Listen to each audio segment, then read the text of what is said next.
hi everyone, and again, as everybody that who has not been present in the conference, I have to start excusing for not being there.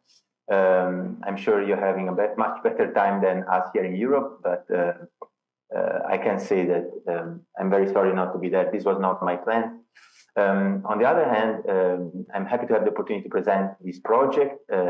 It's not only myself here, it's also Etienne PATIN that is connected, and we will try to stick around also for the discussion in case there are any questions. So today, we would like to present the Genonesia, that is a project to study Polynesian from the past to the present.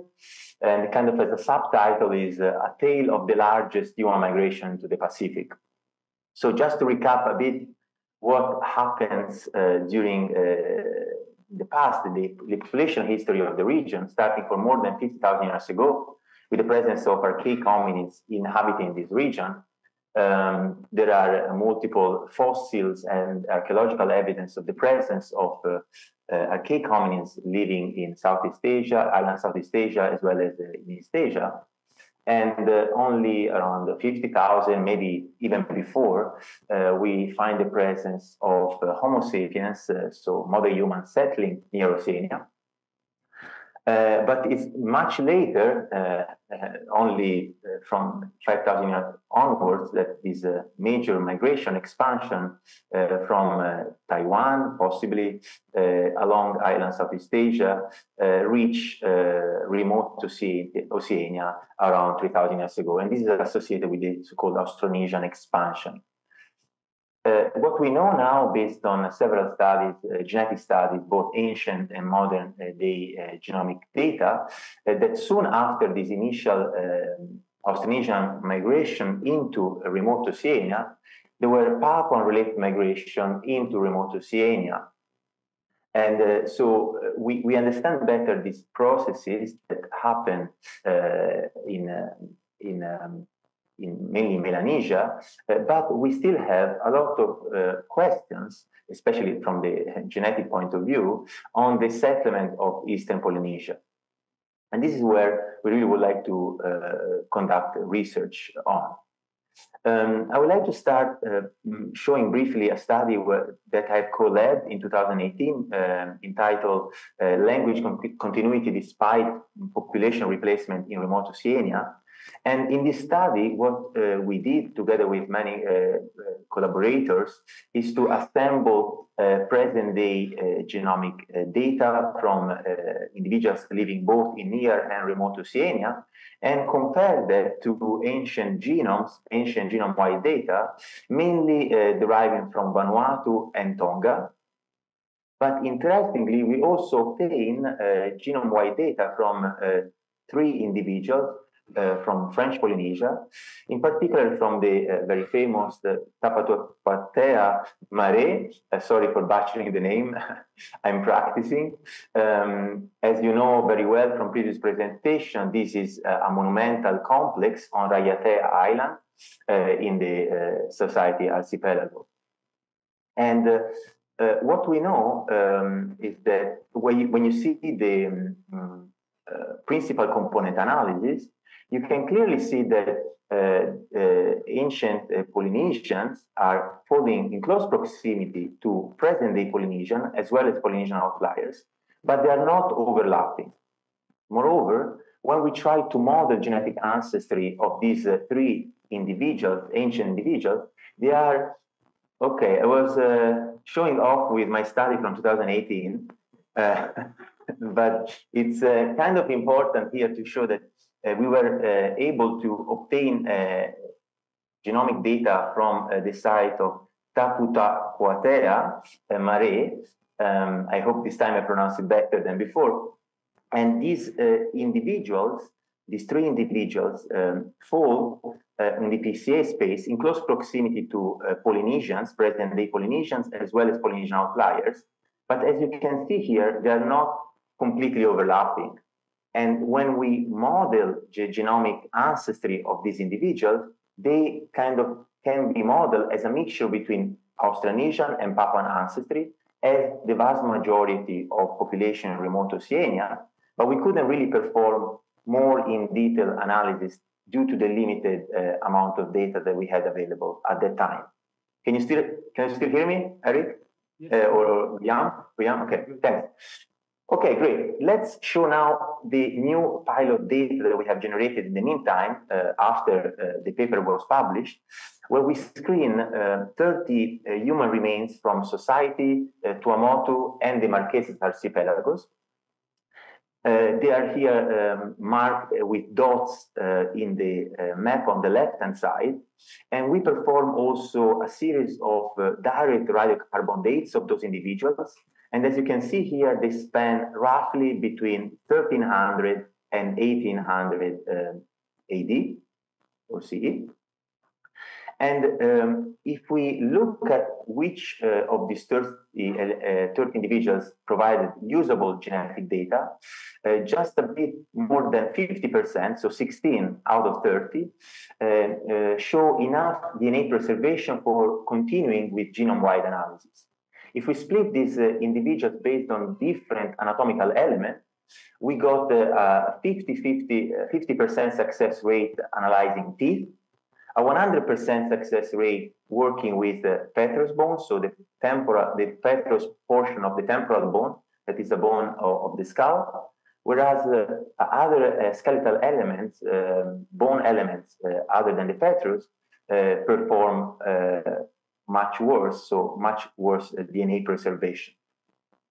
If we zoom in and if we focus on these 16 individuals who have enough DNA preservation in terms of human DNA percentage, we see that in the Marquesas and the Society Islands, the site that we have analyzed have a very low, still usable percentage of human DNA, ranging between 0.1 and 1.1%, whereas in Tuamotu Islands, despite being the oldest individuals, they show the much higher human DNA content, reaching exceptional level of preservation up to 65–70%, which is highly remarkable.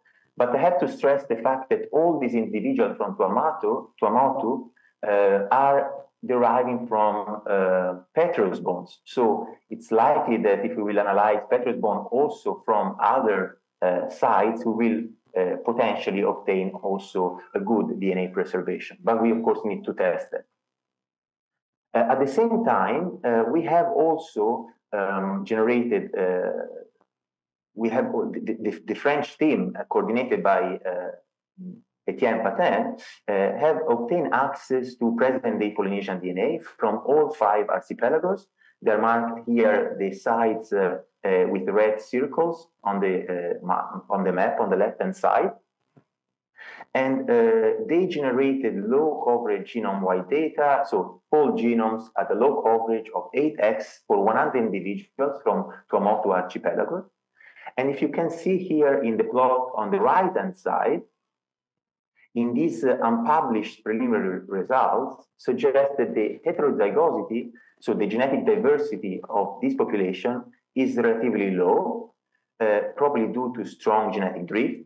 But what is observable also is a very variable level of heterozygosity, probably due to recent European admixture.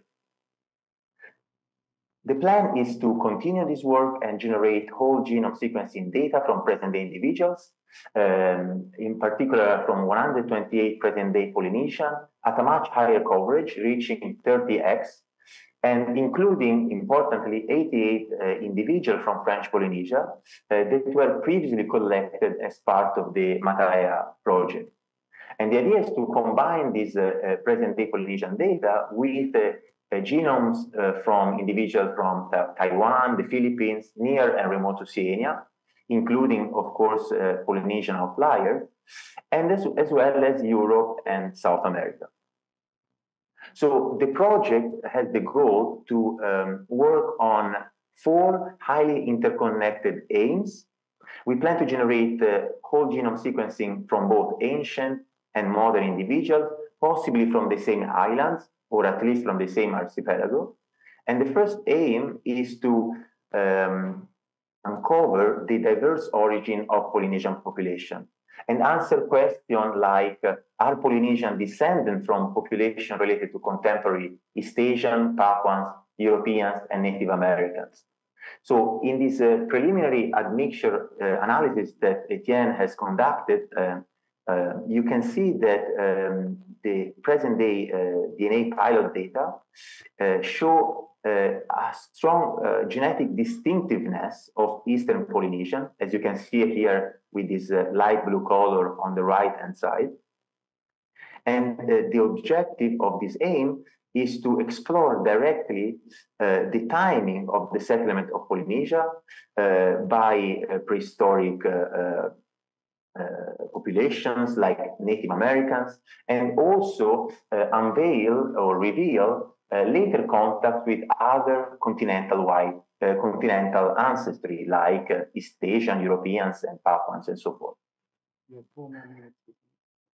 Yes.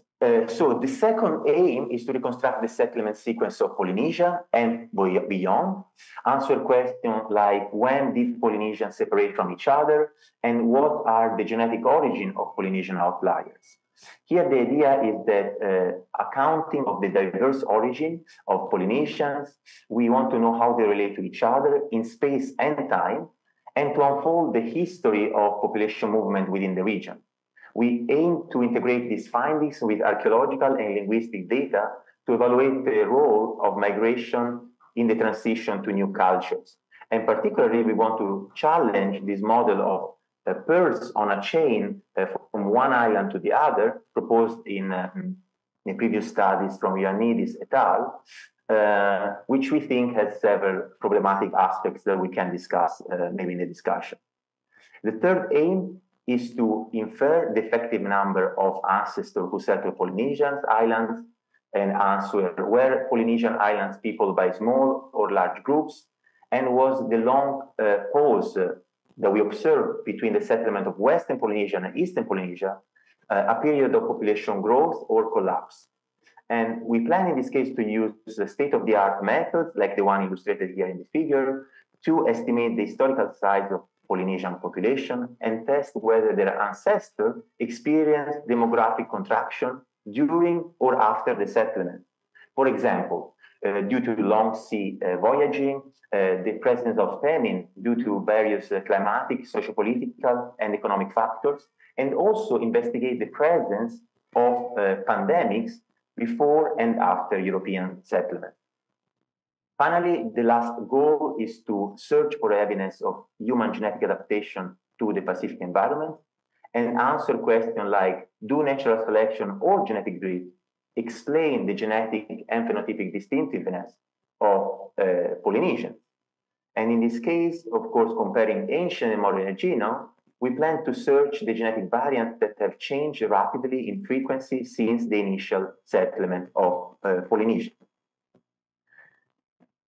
Okay, here this is the team in France and in Germany. The two principal investigators at the time is me and Etienne PATIN, myself leading the Archaeo and Phylogenetic Lab in Tübingen, and Etienne together with Luis Quintana Murci leading the Human Evolutionary Genetic Labs in Paris. We both have assembled 6 members of each lab that are working or are planning to work on this exciting project. And we have also established important collaboration, in particular with archaeology and physical anthropology collaborators. For example, Frédéric Valentine just spoke just 2 talks before me, Eric Comte, Anatuari Tamari, as well as Guillaume Moll, that of course all of you know. But also we have established collaboration with linguists like Alexandre François and Jacques Vernodon, and importantly also with the head of the vector-borne infectious disease lab, Van Mai Kaolormo, which provided access together with their team to present-day DNA from Polynesians. So last slide, what are the outlook for Genonesian project?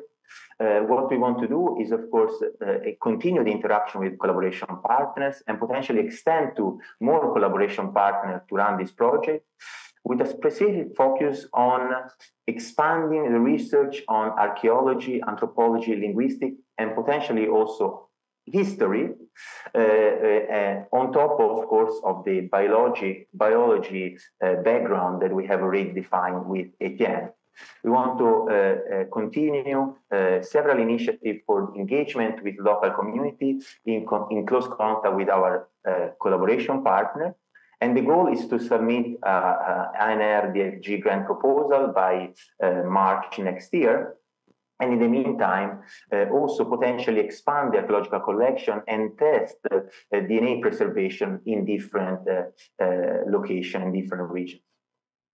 I would like to thank here the Max Planck Institute for Evolutionary Anthropology, in particular Johannes Krause, Catherine Nägele, and Adam Powell, for working with me on the generation on the pilot data on ancient DNA Polynesian that I show you today. And of course, a big thank to the organizer of the CIRAP International Conference and all of you for your attention.